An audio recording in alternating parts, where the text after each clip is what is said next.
Hey guys, lesson 3. Okay, so now you're wondering why cybersecurity is so important. So let me just tell you a few things that's going to kind of put a wrapper around it. Alright, so you know that the internet has become a space that's full with malicious links and trojans and viruses, and data breaches are becoming so frequent that we don't even pay attention to it when we hear about them. With one click, it can cost people thousands of dollars and millions of dollars for some businesses. And most of them are not even aware that cybersecurity issues are around them. And when we stay alert, we actually can set ourselves up to manage the risk associated with cyber disruption to our lives and to our businesses. All right.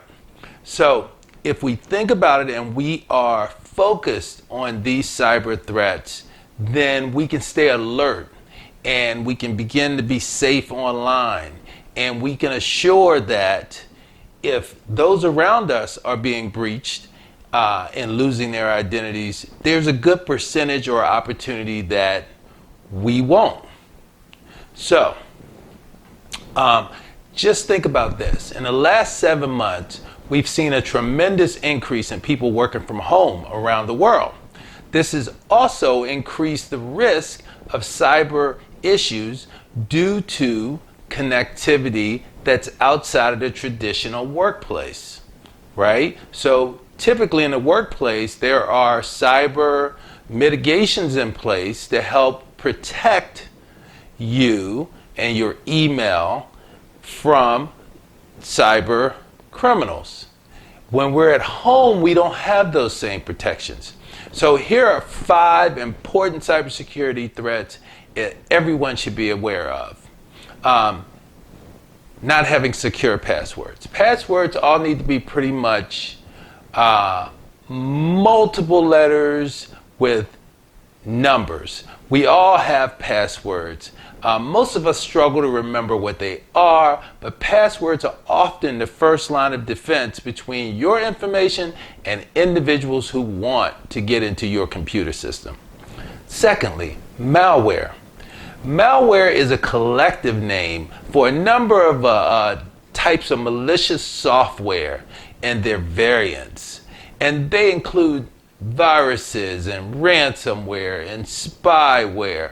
Malware typically consists of code that is developed by cyber attackers and designed to cause extensive damage to your data or to your system, or to gain unauthorized access to your data, your system, or your network. And then the next one is data breaches. So data breaches are why we should care about our privacy. Hackers and scammers target computers and individuals in order to obtain as much data as possible, because your data actually has a value. They can sell it in a place called the dark web, and those that they sell it to use it to either steal your identity or to try to become you and gain access to credit cards and other things of value. Okay, so then fourth is mobile protection. It used to be that our mobile devices were fairly secure. Now it's no secret that technologies that we use make us all targets, no matter whether it's mobile or whether it's desktop. So as time goes on, threats have grown to the mobile device as much as it has to the desktop.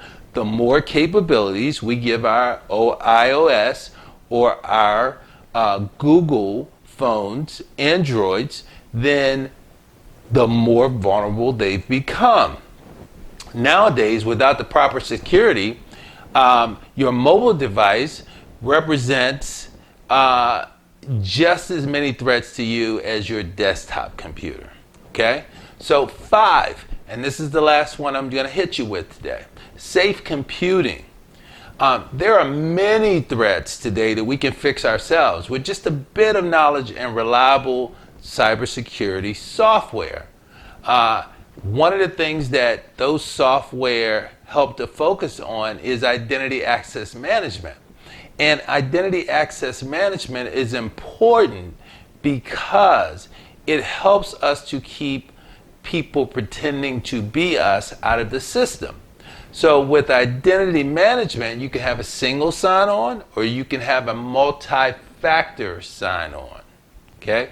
And the multi-factor sign-on is when you put your name and your password in, and then it asks you for another piece of information so that it can recognize that it's you that is actually trying to get into the system. So people using the internet are most vulnerable to online attacks such as phishing, online fraud, email, viruses, spam, and malware. But just remember that your desktop and your mobile devices all are now connected to that dangerous internet. This is Mike Echols, and I'll talk to you soon.